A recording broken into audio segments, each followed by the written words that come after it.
The users of our nation's roadways are not as safe as they should be. In 2014, more than 4,400 people were killed on roadways in our region. At the Roadway Safety Institute, we are trying to do something about that by finding ways to prevent the crashes that cause these fatalities and life-changing injuries. The Institute, established in 2013, is the U.S. DOT's University Transportation Center for Region 5 and is led by the University of Minnesota. Other members are the University of Akron, the University of Illinois at Urbana-Champaign, Southern Illinois University Edwardsville, and Western Michigan University.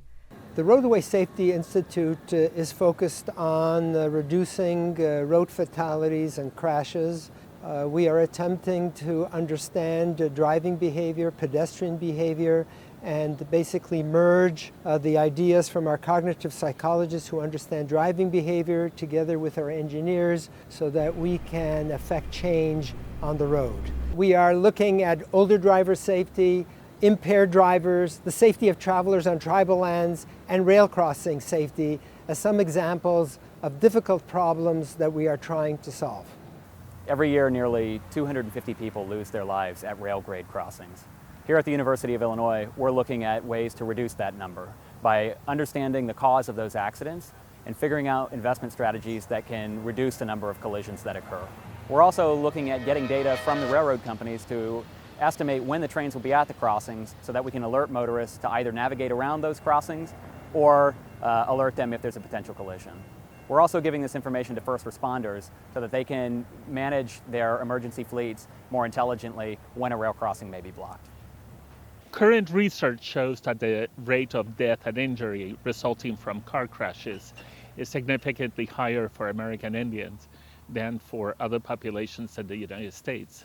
We are working with 4 tribal governments in Minnesota to better understand and to find long-term solutions to these problems. One issue of great concern that might differentiate reservations from rural areas is that there is a greater pedestrian mobility on roads that are not designed to support them. And some of these are improper places to cross, no shoulders or trails, so forcing pedestrians to walk on the roadway, and the long distances that they have to travel without proper signaling or lighting.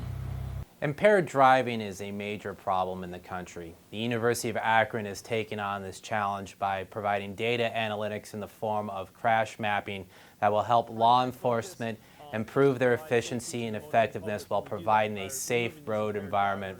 The ultimate goal of this research would be to expand it to a statewide or maybe even a national level, that we could show that through data analytics and successful crash mapping, we can lead to a more effective way of managing enforcement while providing a better level of service to the traveling public. Older drivers represent the second highest injury and fatality rate among all licensed drivers next to teen drivers, and the highest by vehicle miles traveled. The Older Driver Support System uses a smartphone-based app to track the driver's behavior in real time and give them feedback so they can correct their driving behavior. The intent of this system is to help reduce older driver crash rates and help older drivers maintain their independence in the long term. The Roadway Safety Institute is also working to attract and prepare the next generation of transportation professionals through activities for youth, such as internships and summer camps. One effort currently underway is an exhibit with The Works, a hands-on science and engineering museum. The exhibit will introduce pre-teens to the concept of retroreflectivity and how it relates to safety as a pedestrian.